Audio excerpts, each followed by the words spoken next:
আসসালামু আলাইকুম। আমার চ্যানেল মেহেরিমা কুকিং ডায়েরিতে সবাইকে জানাচ্ছি স্বাগতম। আবারও একটি রেসিপি নিয়ে আপনাদের সামনে চলে এসেছি। রেসিপিটি হচ্ছে কাঁকড়া মাছ ভুনা।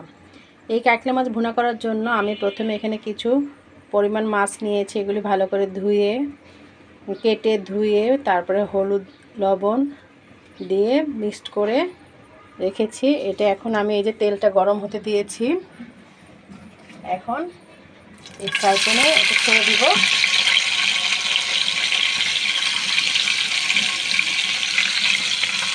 দিয়ে আমি একটু বাদামি বর্ণের করে ভেজে নিব, তারপরে দেখাচ্ছি। এই যে এর মধ্যে মাছগুলো আমি ভেজে নিয়েছি, ভেজে উঠিয়ে ফ্রাই প্যান কড়াই থেকে এখন আমি কড়াইটা বসিয়ে দিয়েছি। এর মধ্যে আমি পেঁয়াজটা একটু বাদামি বর্ণের করে ভেজে এর মধ্যে আধা চামচ লবণ, হলুদের গুঁড়ো আধা চামচ, মরিচের গুঁড়ো 1 চামচ, আদা বাটা আধা চামচ, রসুন বাটা আধা চামচ, জিরার গুঁড়ো আধা চামচ দিয়ে আমি এই যে ভালো মতো এখন মশলাটা কষিয়ে নিব। 2-3 বার পানি দিয়ে এই মশলাটা আমি কষাবো।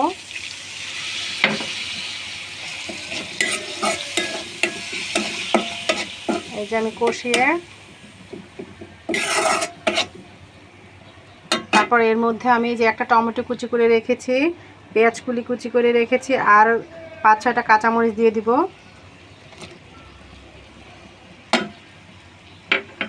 দিয়ে আমি আবারও কিছুক্ষণ কষিয়ে নিব, তারপরে দেখাচ্ছি। এই যে আমি মশলাটা কষিয়ে ফেলেছি,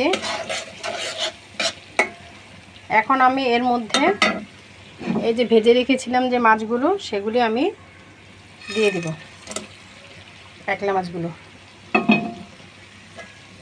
এ দিয়ে একটু নেড়ে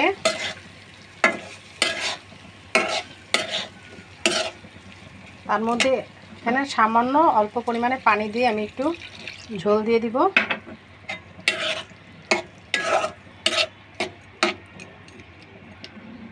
দিয়ে আমি 10 মিনিট পরে আপনাদের দেখাচ্ছি। 10 মিনিট পরে এই যে দেখেন মাছটা হয়ে গেছে, কাঁকড়া মাছটা। এখন আমি এর মধ্যে একটু ধনিয়া পাতা কুচি ছড়িয়ে দিব, দিয়ে চুলাটা বন্ধ করে দিব। রান্না করে ফেললাম কাঁকড়া মাছ ভুনা। আজকের এই দুপুরে এটা দিয়ে ভাত খাবো। গরম গরম ভাতের সাথে এটা খেতে বেশ ভালো লাগবে। আপনারা আমার মতো এইভাবে রান্না করে খাবেন।